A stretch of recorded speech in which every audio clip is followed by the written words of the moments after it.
Hi everyone, welcome to my new channel, and I hope people like the videos. I have been an artist for a long time, if you don't know me, my whole life actually.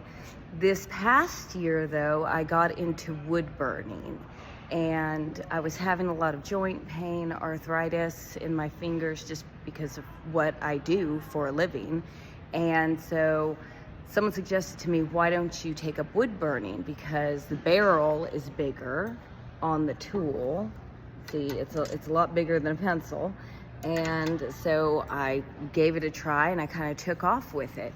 And I burn on pretty much anything. I burn on hats. Let's see if you can see this. I burn on hats. I burn on pretty much anything I can get my hands on here. I burn on bamboo, cedar. I can burn on pretty much anything. Right now, what I'm burning on is an oak barrel for a client, and it's a pretty big project. It's a mini barrel, but when we walk around it, you can see that the artwork goes all the way around the barrel, and now I'm working on the top of the barrel. So today what I'll be working on is going to be finishing up the table on this portion, and I'm going to be starting these ears of corn down here. This is going to take me a long time to do this because I have to get in here and shade each kernel of corn individually. So that's going to take a minute. I've had a lot of people ask me, why are you burning an oak barrel? What is the story behind this? Well, the story is a client of mine, she wanted something that kind of tells the story of bourbon. She and her husband are bourbon aficionados. Now, I knew nothing about bourbon, so I got a lot of an education during this. I definitely got an education. And so what she wanted was, she wanted a project, she wanted this barrel to tell the story behind the process of making bourbon. And like I said, you can tell it goes all the way around the barrel. So at the bottom of the barrel, we have an outside view of the distillery and one of the buildings where they store the bourbon, and then this beautiful countryside that wraps around where they would be growing things, the corn for the bourbon. And up here, the second layer is inside the distillery, the process of making the bourbon from the inside. So we see the workers here, the master distillers, and then as we wrap around, we see some more people working, and the bourbon store up here. On the top, this is after the process is complete from the inside of the building, and you can see the stacks and stacks of bourbon barrels. Those took a little bit to burn. They really did. And on the top is when the bourbon, the process is finished and it's ready to drink. So this blade and bow bottle is put in here because that's her husband's favorite kind of bourbon. And then we have the barrel, we're gonna have the corn, and in the background, we're gonna have a cornfield and a lovely sunset. There will be a little bit of color on the top of this. Not a whole lot, just a muted amount of color, kind of sepia tones.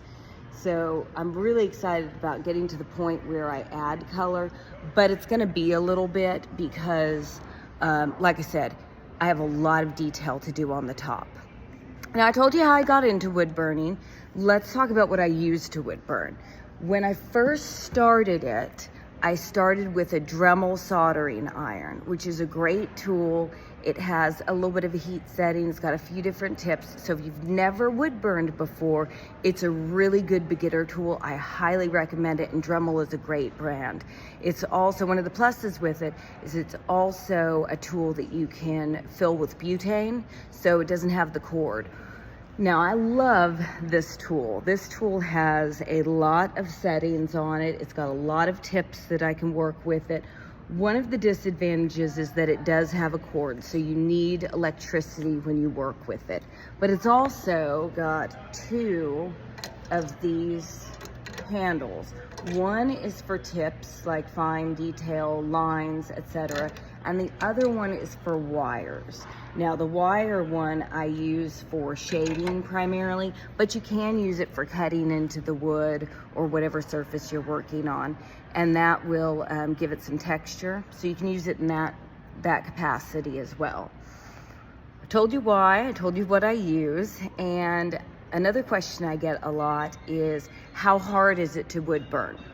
Well, that depends. Sorry, someone's phone's going off.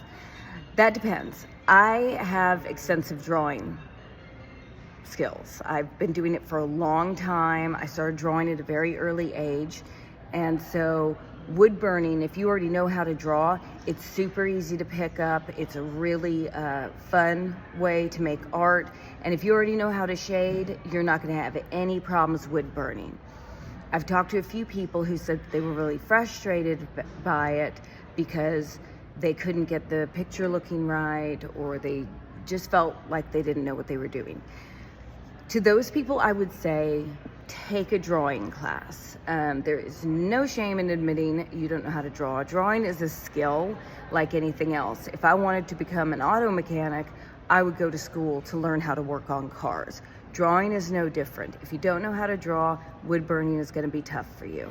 But if you learned how to draw and get some of those skills under your belt, then it's going to be a lot easier. So if you start wood burning without knowing how to draw, you're kind of putting the cart before the horse a little bit, so keep that in mind.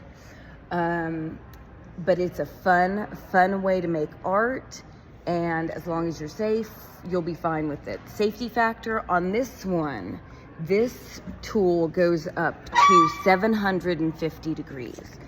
It goes really hot.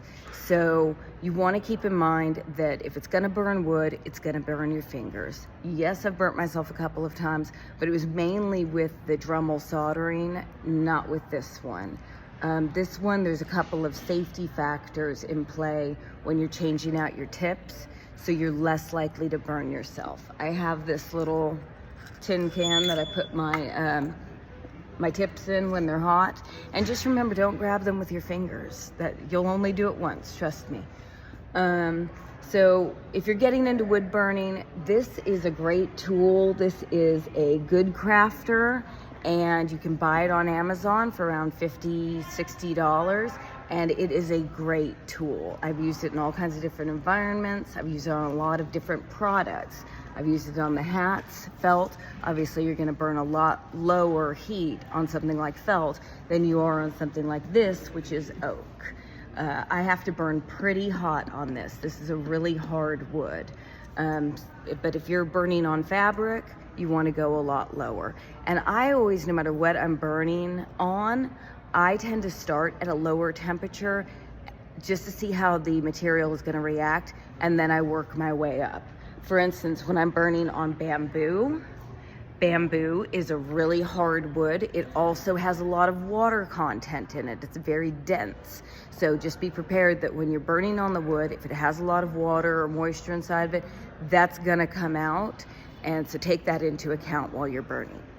Okay, so this kind of gives you a little bit of a 411 on what I've been doing with the wood burning.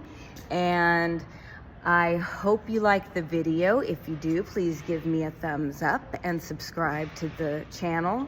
I'm new to this whole YouTube thing, but I feel it will help me grow an audience for some things I want to talk about as far as art is concerned. And I'm also interested in doing some tutorials and some classes on the channel. So I hope I get some good feedback from you guys. I hope everyone has a beautiful day. Stay safe and love each other. Bye.